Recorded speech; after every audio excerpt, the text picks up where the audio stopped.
Terapia cognitivo-conductual, técnicas de intervención. Previously, en la clase anterior,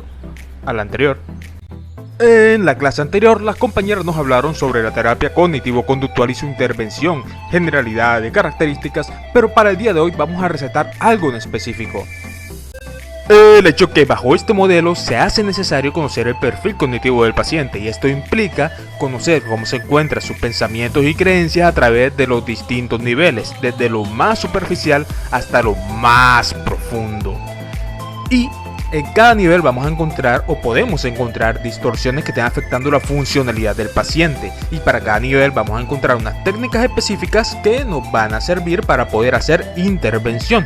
Recordemos que este es un proceso progresivo, no podemos ir directamente a atacar lo más profundo. Es como una naranja. Primero necesitamos unas técnicas para poder pelar la cáscara, luego una técnica para trabajar con el fruto y finalmente una técnica para encontrar la semilla del todo.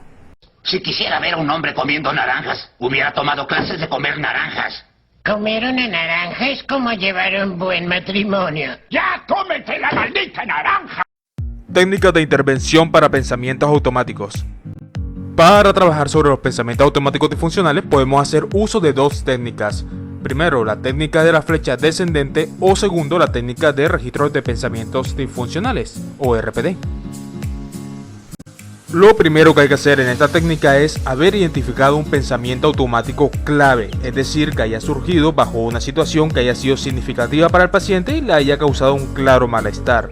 Por ejemplo, una paciente de que al momento de ir a saludar a sus compañeros no lo hace porque surge el pensamiento automático de "se van a burlar de mí".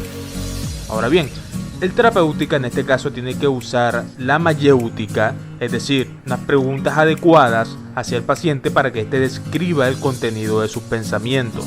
Entonces, frente a ese pensamiento automático de "se van a burlar de mí", el terapeuta puede hacerle preguntas claves como ¿qué significa eso para ti? De ser así, ¿qué implicaría? ¿Qué sucede si eso es verdad? ¿Qué significaría eso respecto a tu persona? Como podemos ver, con estas preguntas vamos excavando cada vez más profundo en los detalles que hay alrededor de una idea. Nota curiosa, utilizar esta técnica es muy útil para tratar de valorar el grado de verdad que hay detrás de un pensamiento, porque por ejemplo puede darse el caso que efectivamente los compañeros sí se lleguen a burlar de ella, o como puede darse el caso de que solo sea una percepción distorsionada por parte de la paciente. Con la técnica de la flecha descendente, el paciente describe más a detalle la idea y por lo tanto nos da un panorama más claro de la realidad. Otra técnica a utilizar es el RPD, registro de pensamientos disfuncionales. Consiste en un formulario, una tablita que el paciente tiene que realizar.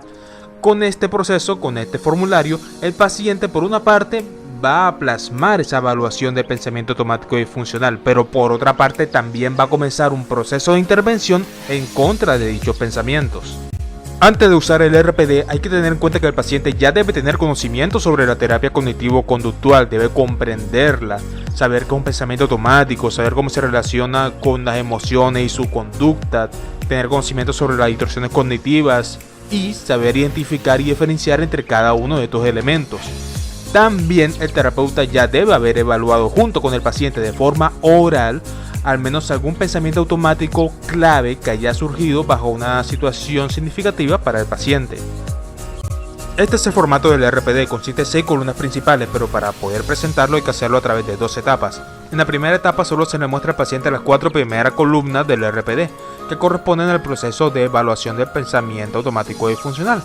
Recordemos que anteriormente dijimos que el terapeuta debe haber evaluado de forma oral un pensamiento automático conjunto al paciente. Esto se hace para poder usarlo de ejemplo y mostrarle cómo se llena el RPD. Y luego el terapeuta motiva al paciente para que lo llene por sí mismo. Y ya en una sesión de más adelante, si el paciente se ha adquirido bien a este formato, entonces se le lleva a que el paciente llene las 2 últimas columnas, que son la respuesta adaptativa y los resultados. Estas 2 últimas columnas corresponden al proceso de intervención del formato. Entonces el paciente primeramente va a generar una respuesta ante el pensamiento automático y luego de haber aplicado las respuestas, plasma los resultados que obtuvo. ¿Qué pasa si no funciona el RPD?